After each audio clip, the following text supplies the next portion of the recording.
What's up, guys? A very quick video today on for whoever has a Dodge Ram and has this problem here of your hood not staying up. How to swap your hood shocks or your hood springs or whatever you want to call them. It's not a matter of if, it's a matter of when it's gonna give out. These give out fairly commonly. All you're gonna need is a flathead screwdriver for this, and I'm gonna use a brick to hold the hood up while I do it.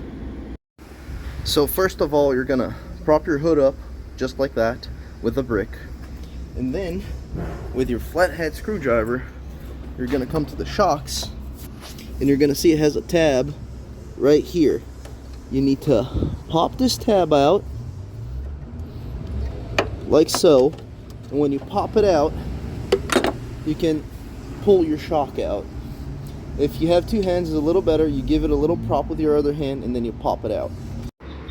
Now that you pulled your shock, all you have to do is install the new one. Super easy. Now with the new shock in hands, they already come with this little metal tab. All you gotta do is you come here to the strut. I think it's easier if you pop the bottom one first, and then you can lift up the hood and do the top one. So all you have to do is push it in. It's gonna lock in just like that, and then you do the top side, and that's that. Super simple. Now the hood's gonna stay up and your problem is solved. That's it. A super quick tip. Don't forget to like and subscribe to the channel.